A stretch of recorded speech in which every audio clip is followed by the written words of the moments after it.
Je fais l'analogie avec une voiture par exemple, c'est-à-dire que disons qu'une voiture c'est l'écosystème et on peut décrire cet écosystème par la liste des espèces qui sont présentes à l'intérieur.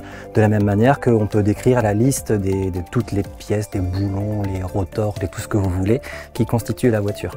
Si on a juste la liste, c'est pas ça qui fait avancer la voiture. Ce qui fait avancer la voiture, c'est la manière dont les différentes pièces s'insèrent les unes par rapport aux autres.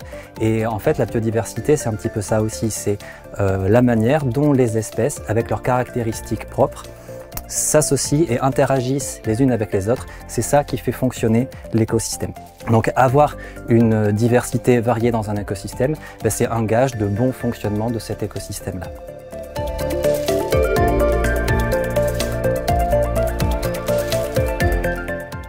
Si on pose la question de qu'est-ce que c'est qu'une forêt mélangée, en fait c'est souvent par opposition avec une forêt qui n'est pas une forêt mélangée.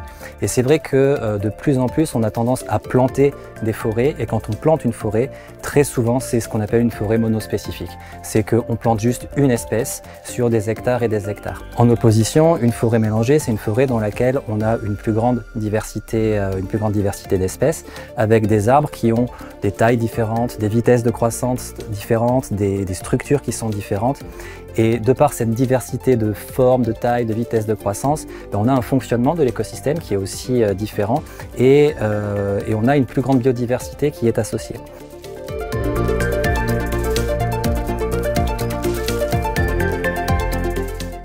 Face aux attaques d'insectes herbivores, les arbres sont capables de se défendre. Ils sont notamment capables de produire des composés chimiques dans leurs feuilles qui sont soit répulsifs, soit toxiques pour les herbivores. Mais ils sont pas toujours en mesure de se défendre tout seul. Notamment, on a tendance à considérer qu'un arbre qui est stressé parce qu'il fait particulièrement chaud ou parce qu'il fait particulièrement sec n'a pas assez d'énergie à allouer à la fois à la défense contre le stress hydrique et contre le stress lié aux insectes herbivores. Les forêts qui sont soumises à des perturbations du type stress hydrique ont d'autant plus de mal à se défendre en parallèle contre les attaques des insectes herbivores.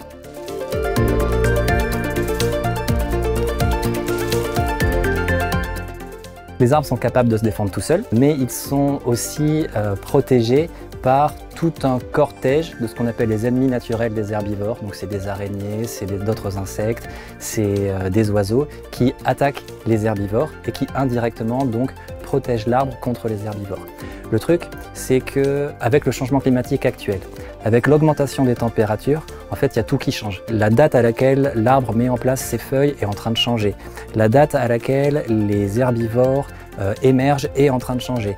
Les oiseaux ne migrent plus tous de la même manière comme ils pouvaient migrer il y a une cinquantaine d'années. Et tout ça, petit à petit, ça se désynchronise. Et une grosse question et une grosse incertitude sur les conséquences à venir du changement climatique, c'est justement comment est-ce que ces relations entre les arbres, les herbivores et les prédateurs, et comment la régulation des dégâts causés par les insectes herbivores risque de changer avec une élévation généralisée des températures.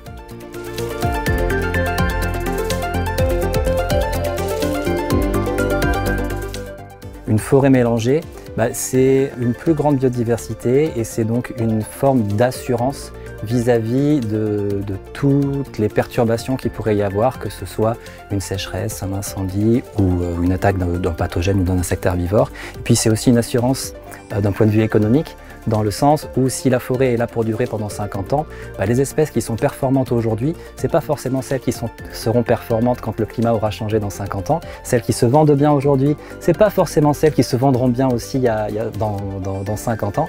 Ce qui fait que la diversité des arbres dans la forêt, c'est une assurance vis-à-vis des fluctuations du climat, vis-à-vis des risques d'attaque par les herbivores ou par les pathogènes, et aussi une forme d'assurance vis-à-vis des fluctuations du marché tout simplement.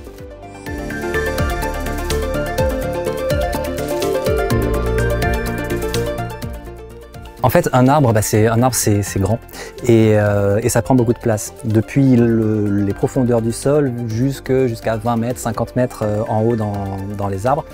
Et tous les compartiments de l'arbre, finalement, sont potentiellement attaqués par des insectes herbivores qui peuvent manger les racines, le tronc, les branches, les feuilles. Donc on a une grande diversité d'herbivores qui est là en permanence. Certains c'est anecdotique en fait, ils mangent, ils font pas beaucoup de mal à l'arbre. D'autres peuvent causer des dégâts qui sont vraiment importants, soit en ralentissant la croissance de l'arbre, soit carrément en les tuant. Le problème qu'il y a, c'est que de plus en plus, que ce soit parce qu'on a un réchauffement global ou parce qu'on a une intensification des échanges commerciaux internationaux, les arbres se retrouvent à être confrontés à des espèces d'herbivores avec lesquelles ils n'ont pas coévolué, qui se retrouvent à être démunis et à ne pas être en mesure de se défendre face à ces agressions nouvelles. Et donc ça, c'est quelque chose qui est délétère pour l'arbre comme individu, mais aussi pour le fonctionnement de la forêt dans son ensemble.